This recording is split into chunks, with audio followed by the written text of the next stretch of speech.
sagan ani guyyaa sanatti waan chomorma isaan irraa fuudhee nan caccabsaa hudhaa isaa irraa nan kuta si'achoonni garbicha isaanii godhatu isaan ana Waaqayyo gooftaa isaaniif akkasumas mootii isaanii isan sanyii Daawit keessaa isaaniif kaasuuf in hojjetu. Ameen. Ammayyuu abdiin jira. Jedheen dubbadha. Sa'aatii kanatti waggaa 70 biyya Baabiloonitti garboomfamanii yookaan booji'amanii kolonii mootii Baabiloon jala jiru. Saba kanatti irratti waa gurguddaa sadii dubbata. Ani waan morma isaanii irraa fuudhee caccabsaadha. Hudhaa isaanii nan kutedha. Hormi garbicha isaanii godhatu isaan anaaf hojjetu. Ameen. Meeqara kanatti utuu hin dhufiin Waaqayyo bara Israa'el keessa macaafa qulqulluu kana gaafa dubbiftan iddoo garaa garaatti mootota garaa garaatti yeroo inni Israa'eliin dabarsee kennu agartu. Waggaa 430 fi Israa'eloonni garbummaa kan isaan biyya Gibxii dhaqan rukuttaadhaan mootiin Baabiloon booji'ee otoo hin taane akkuma macaafni qulqulluun jedhu ilma Yaaqoob keessaa inni abjuu yookaan inni ija banamaa Yoosef biyya Baabiloonitti biyya Gibxiitti yeroo gurgurame Yoosefichi kan waan jiruuf biyyi Gibxii immoo biyya gammachuu biyya quufaa waan ta'eef namni 70 Yoosefin barbaacha jireenya milkaa'aa barbaacha biyya Yoosef jiru sanatti baqate ilma isaaniiti waan ta'eef achitti wal lolan Yoosef hundee isaan achumaan lolanii baay'atanii gara nama 100 ta'an sana booddee mootiin Yoosef hin beekne mootii hamaan tokko hin ka'e mootiin kun immoo sabni kun akka isaan garboomanii xuubii hojjetan godhe inni kaleessa isaan ilaalanii maatii keenya mucaan keenya dhan abdata Yoosef eegalle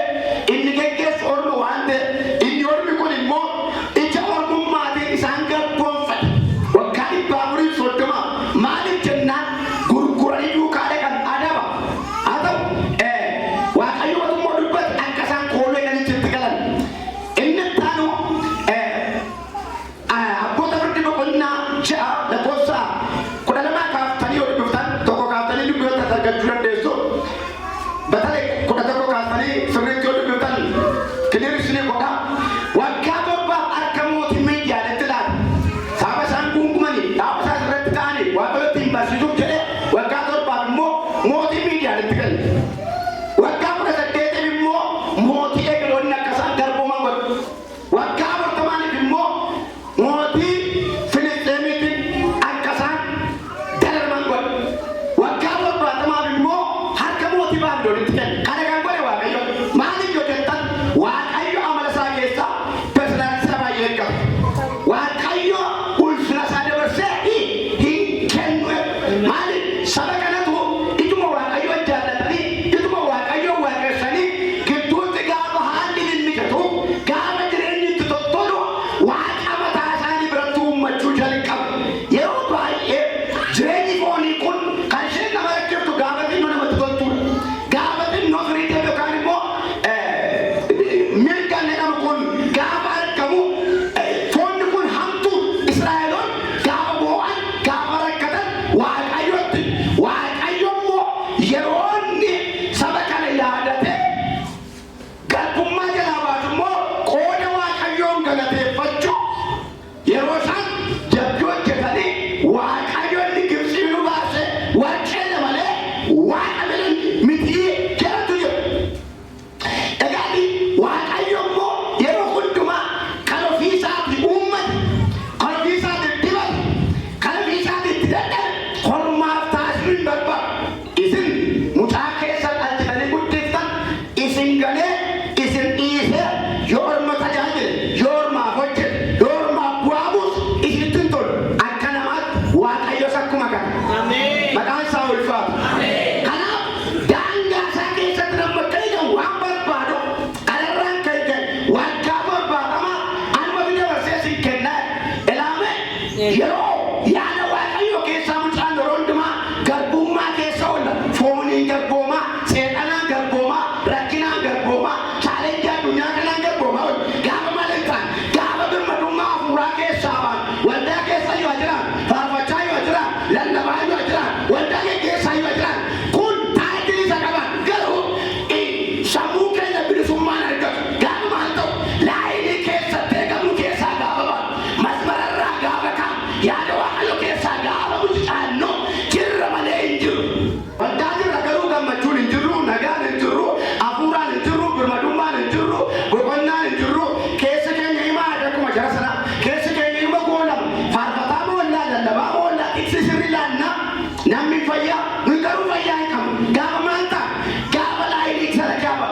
laayinii nurra deemu tuntee nutu laayinii waaqayyoo irra deemu. Yeroo akkas ta'u hin beeknu malee yeroo jireenyi keenya goonamu yeroo nu jeequ yeroo amala nu dhowwu yeroo nu jibbisi yeroo nu aansu yerootuma hojjennu utuma waaqeffannu nagaa dhabnu toorarraa kaannee of ilaaluu beeksisaa jiru. Sabni kun egaa isaan waggaa barbaadamaa akka isaan laataman taasifamee jiru guddaa tokko kana maqaa waaqayyoo ulfaatu. Egaa waggaa barbaadama eegalaate mootii Baabilooniin akka garbooman amma waa tokko hin dhabe waaqayyoo mana isaa keessaa yoo iddoo mijataan nu ta'uudhee iddoo nu mijannetti nu geessee ol bira qabee nu ilaalchise. Sini galeera? Amma wambariin kun naan ta'unnaan fidela ke dhagaarra taa'ee dhimma waan as gurguras teesseetu isa kamtu irra michooti qabaa amara waaqayyooti. Naaf sagaduu iddanii mela qaammoo mootii Baabiloon namicha hamaa sanaaf immoo saajjini immoo jiraadhaa samaal godhu sabataa keessatu. Harki waaqayyoo sirraan ni gabii. Geggeessaa waaqayyoo sirraan ni gabii. Harki waaqayyoo narraan ni gabii. Harki waaqayyoo narraan ni gabii. Dabalaa jala. Harki waaqayyoo narraan ni gabii. Wanticha morma isaa irraa fuudhee caccabsa. Leewwata 26 kurasa dubbisuu dandeessu.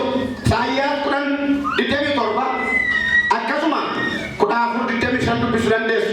Wanticha morma keessa irraa fuudhee nan caccabsoo guyyichi isa kam guyyaa waaqayyoo kan warra miidhamaniif guyyaan jira. Ameen jettu. Isa kan si qabe kan sirraa kaasu guyyaan jira. Isa si qossa sirraa dhossee inni si mul'isu guyyaan jira. Namni amantii addaan baadha. Mi'aan nan baadha. Mi'aan nan baadha. Mi'aan nan baadha. Warra amantan waan isin qabe waan isin hawwaan waan isin deeggaa cabsadhaaf ta'a.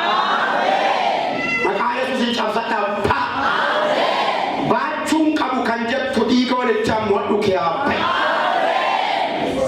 Isa namni sirra kaa'e, isa haadira sirra kaa'e, isa seeqana sirra kaa'e humna dhiiga Kiristoosiin qabsii urreessi mo'adhu ta'e. Wanticha sirraa fuudhee maal ta'a? Caccabsaa'e. Wanjoon hojiinsa maal gochuun gadi qabu. Gaafa wanjoon sirraa qabu gaa ol jettee deemte. Isa dura kan chaatotee mul'achuu jalqabda. Dura dubbattee dhokataadha jiru, hojjettee dhokataadha jiru, gaarii gootee dhokataadha jiru. Waan asirii gootee dhokataadha jiru. Gaafa wanjoon cabu situ mul'ata. Dubbiin kan kee kabaja qaba. Hojiin kan keetu milkaa'a. Wanti ta'u hundumtu kan makee fudhatama. Wanjoon hin caba hin baata. Inni lammataa hudhaasaa morma keessa irra maalan ta'a. Lamkuta hudhaan maal ta'a hojiisaa ittisuudha akkan dubbanne godhu. Wanjoon gadi qabanne hudhaan immoo hin daangessaa inni. Isa hudhaa asitti ta'e isa garaatti yaadde kan dubbanne utuu dhugaa qabdu tu keessa kee waan gaarii jiru sa keessa keetu waan gaarii awwaalee si uume harki waaqayyo hin kutaa. Potensiaalii si keessa jiru hin ba'a. Nambaadha. Dabalaa jira. Hudhaan maal ta'a? Akkuma foonittu yoo kana namaa qabdan namichi sun rakkina isaas barreessa isaas fedhii isaa ibsachuu hin danda'u itti famaa. Waan suudhame waan si itti sebe maqasii waaqayyo ganama kanaan. Mina raati ta'edha. Dabalaa jiraatu. Hudhaa isaa sirraa godhachuun dubbachuu jalqabda. Sagalee dhageessifta. Ija jabinaa naasofta. Aannan yoo fudhattan isaa mutu sarara qonnaa tokko lakkoofsa 5 dubbiftaanii maal goon turtedha? Hidhii ishee totocha malee sagalee ishee baaftee maaliin dhaabata? Hin dubbattudha. Maaliif jecha dhiinaa tuudhe? Doorsa dhiinaa tuudhe. Yoo ishee waa dubbachuu fedhe jechaan dhugutti waan ta'eef har'a sosode keessa keettasaa lamarratti kan tokko gaaftanii na dubbatan hudhaan cinnaan qaadee dhaabattee waaqayyo beekaadha. Gadi isin buusa ol isin baasa. Abduun torba deesseetti haati ijoollee torbaa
baay'aman namoota humna argatanii fiigicha ariifachiisaa fiigaran ilaala.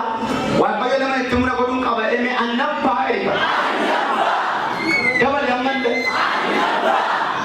halleluuyaa nettuma dabali jedhu dhiiga Yesuusiin waan dadhabdee keetu humna godhadhu baay'ee nama kana lallaba kana kanaan humna addaa godhadhu ka'e ergaa kana kanaan humna addaa godhadhu ka'e misiraachoon kanaan humna addaa godhadhu ka'e diina keerratu humna argadhu ka'e amagaatti keerratu humna argadhu ka'e isa kasi kanarratu humna argadhu ka'e kasi boosirratu humna argadhu ka'e humna waan ayyoon humna diina keessa hin jiraachise humna waan ayyoon isa si boosirra si hin jiraachise humna waan ayyoon isa si dhaqeena si hin jiraachise ammallee nan baay'ee amantiidha argaan jiraatu jalaan hafuurri tokko namoota irraa hafuurri tokko akkuma kaameraan qonnaanoo bifa ifaan sammuu namarra naannaala hafuura wayita qonnaannaa hafuura bantii waaqa minan baay'ee mallee halleluuyaa hudhaasaa morma keessa irra maalan ta'a mi amen inni si hudhee hin cita hin dandeeffamtu yan hin dandeeffamu namas yoo ta'e lafas yoo ta'e baras yoo ta'e haalas yoo ta'e mee ani hin dandeeffamu ni maalo itti kufa galanni koo ni maalo itti kufa guddanni koo ni maalo lama siisa baranii mul'ata siisa baranii qofoo qofoanii kana caalaan deemtu isteeppiin guddina kee isteeppiin milkaa'insa kee isteeppiin barnoota kee isteeppiin jireenya kee kanan darbu warra siin jedhani waan ayyoo kiyyoo isaanii cabseetti si bubsiisa sababiin isaa kakuun kee kanatti bu'iinsaati namniif lafti daangaa kaa'e sin daangeessu kan kee waaqayyoo ta'ee dhabe enaa fayyamamee adimaanoo lappeera shiika enaa fayyamamee adimaanoo kabali jalika miilla keeddootti qabame hiikeera guddacha keeddootti qabame hiikeera kakuun keeddootti qabame hiikeera kabayyoo keeddootti qabame hiikeera namarkaasi baaseera adarkaasi baaseera edarkaasi baaseera isa si boositerratti si boositeera isa daragateessa laqabee si baaseera humna hiikoo jechaaba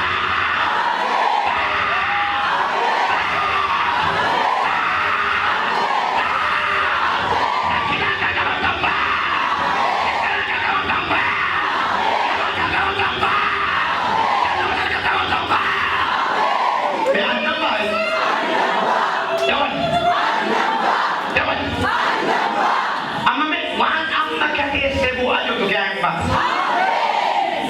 nama waaqayyo siin fille dirree waaqayyo siin dhaabnetti hin buusooti nama jaallate akkasi kaa'e yoo ta'e ati karoora namaa jiraatta miti karoora namaa uumamte miti lafa nama filatee miti lafa waaqayyo si filatetti hin baata mootota dhaqii kaa'e yoo ta'e lafatti boos lafatti mataa dhukkubsat lafatti galata dhiirte aadaa dheertuu si keessoo ta'e inni waaqayyo achi si baasee lafatti galatee balasa mi amin jedha namni lafa satti tole nama kaa'uu danda'a lafa maal ta'u lafa namatti tole teessu barana lafa satti tole teessu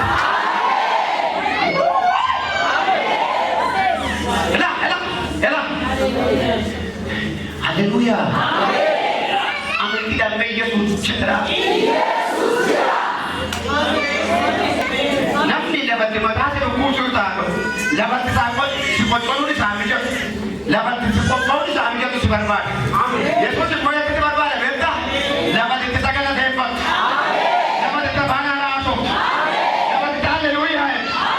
Dapat kita rumah saya buat. Dapat kau dia saja tu. Dapat untuk masa depan tu. Anjir ke barbar aja dia. Wali babi dori nyutam bau enggak. Walau ada serap boleh baru enggak. Walau ada serap ke bau enggak. Walau ada serap ke bau enggak. Enam kali.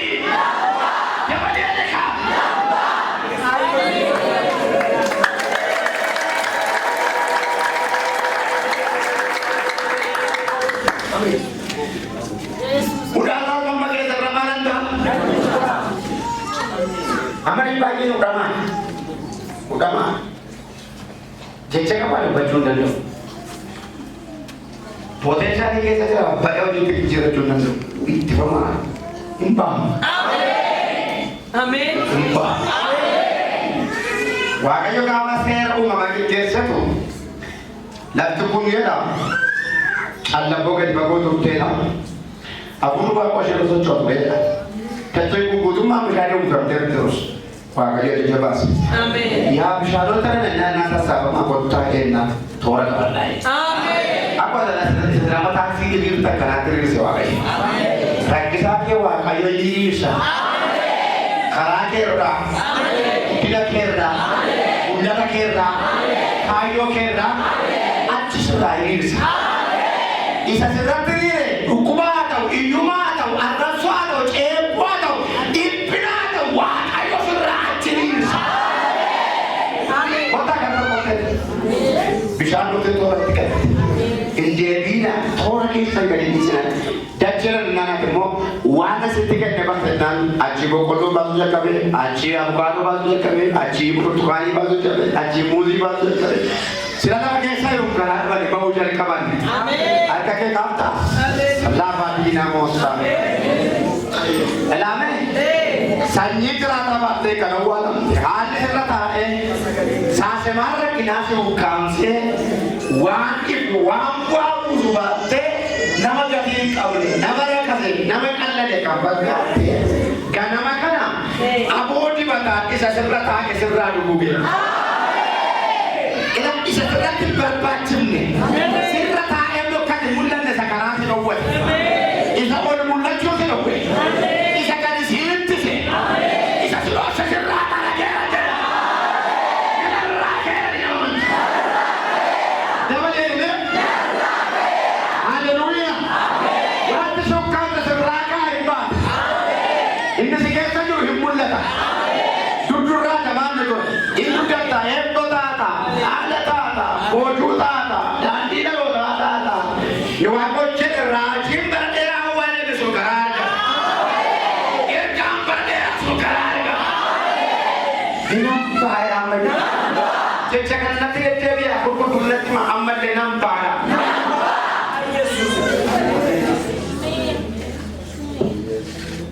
Yesus kota. Amin.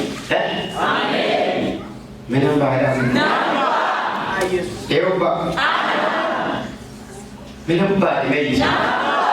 Kayak apa sih tadi segala buddha sudah nampak. Nampak. Toh. Nampak. Terima. Nampak. Amin.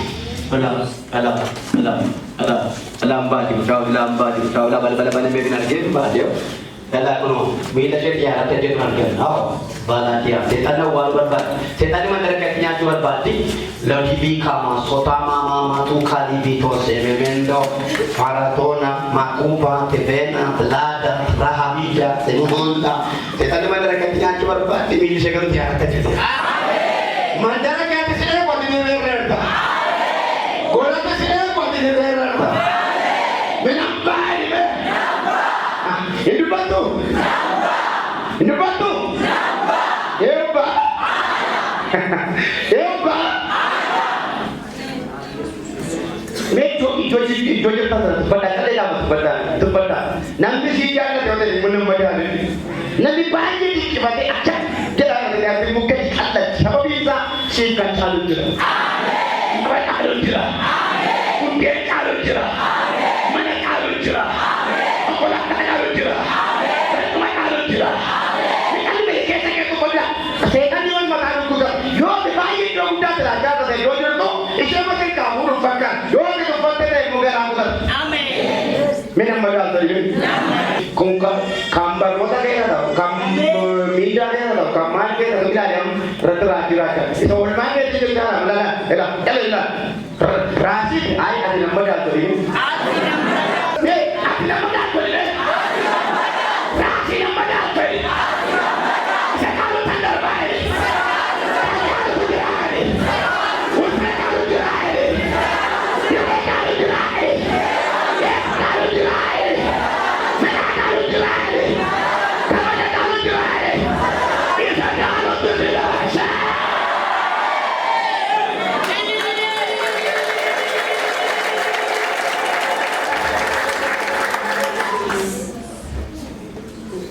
Waaqayyo jira. Nui angkanya dia sama dia. Bila makan mami dia ada sama. Ini kita apa sama dia kan nui aja jira. Amin. Haleluya. Amin. Yesus jira. Yesus jira. Amin. Wala beto tadi bayi mereka mari beto. Yo sang muda kan wakil kerja mana? Nekam muda nanggar berada masanggar mana kau dia panap jip pasti kan? Jip peyun jip berada ini bawah. Jip peyun bawah berada mana itu?